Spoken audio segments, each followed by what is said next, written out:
Halo teman-teman, saya Evi Nurmalasari dan teman saya Rizky Permana. Kali ini akan membahas mengenai audit kompensasi dan balas jasa studi kasus pada Rumah Sakit Bayangkara, Surabaya.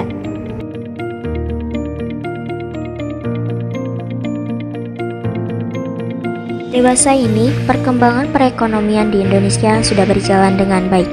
Negara Indonesia sudah dapat dikatakan sebagai negara yang berkembang, di mana sebagian besar perusahaan yang berperan aktif dalam pertumbuhan perekonomian global sudah dapat bersaing dengan perusahaan lainnya.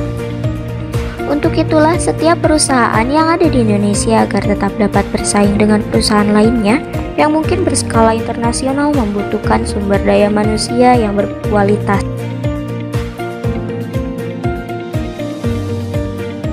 Sumber daya manusia yang ada di perusahaan akan membuat dan menjalankan sistem yang mereka bangun untuk mencapai tujuan dan cita-cita perusahaan.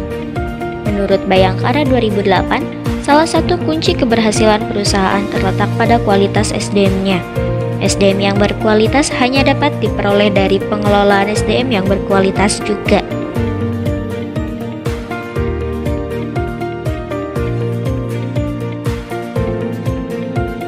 Untuk mendapatkan sumber daya manusia yang berkualitas, dibutuhkan manajemen sumber daya manusia yang berkualitas juga, agar dapat mengkoordinir permasalahan yang berhubungan dengan sumber daya manusia, mulai dari perencanaan, rekrutmen, seleksi dan penempatan, pelatihan dan pengembangan, perencanaan dan pengembangan, penilaian kinerja, kompensasi dan balas jasa, keselamatan dan kesehatan kerja, kepuasan kerja, dan pemutusan hubungan kerja sumber daya manusia.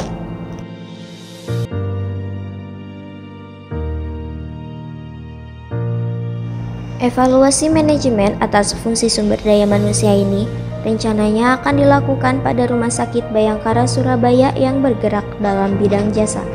Rumah Sakit Bayangkara Surabaya merupakan salah satu rumah sakit negeri milik Polisi Republik Indonesia atau Polri.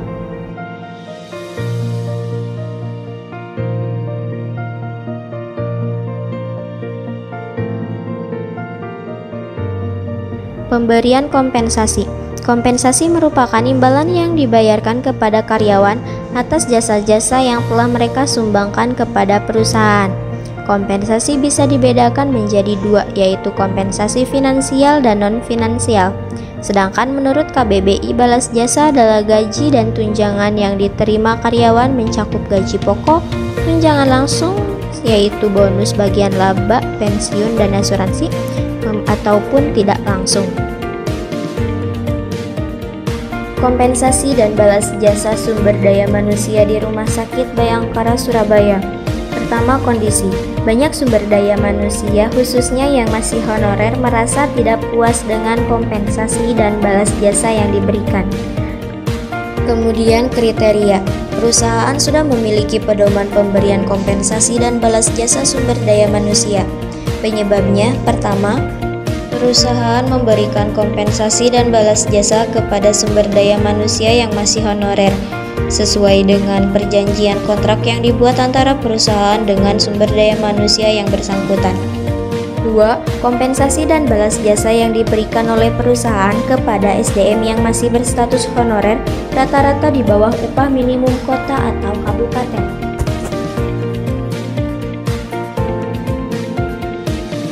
Akibatnya merupakan salah satu faktor penyebab banyaknya sumber daya manusia yang mengajukan pengunduran diri dari perusahaan dikarenakan kompensasi dan balas jasa yang diterima tidak sesuai dengan beban kerja yang didapat atau diterima. Akibatnya, tujuan dan cita-cita perusahaan sulit tercapai. Kesimpulannya, Rumah Sakit Bayangkara Surabaya dalam memberikan kompensasi dan balas jasa, khususnya bagi sumber daya manusia yang masih berstatus honorer, masih kurang efektif untuk mendukung pencapaian tujuan dan cita-cita perusahaan, karena kompensasi dan balas jasa yang diberikan masih di bawah upah minimum kota atau kabupaten. Sementara kompensasi dan balas jasa merupakan faktor terpenting bagi SDM untuk memacu mereka agar tetap semangat dalam membantu pencapaian tujuan dan cita-cita perusahaan. Rekomendasi yang diusulkan untuk memperbaiki kompensasi dan balas jasa sumber daya manusia di Rumah Sakit Bayangkara Surabaya agar lebih baik antara lain: A. Kompensasi dan balas jasa terutama untuk sumber daya manusia yang masih berstatus honorer sebaiknya tidak disamakan dengan upah minimum kabupaten atau kota yang ditetapkan pemerintah. B. Kompensasi dan balas jasa sebaiknya dinaikkan setiap tahun dan kenaikannya sesuai dengan pendapatan perusahaan. C. Perusahaan sebaiknya tidak terlalu banyak merekrut sumber daya manusia baru yang masih berstatus honorer karena akan mempengaruhi kompensasi dan balas jasa yang diberikan kepada sumber daya manusia lainnya yang masih berstatus honorer.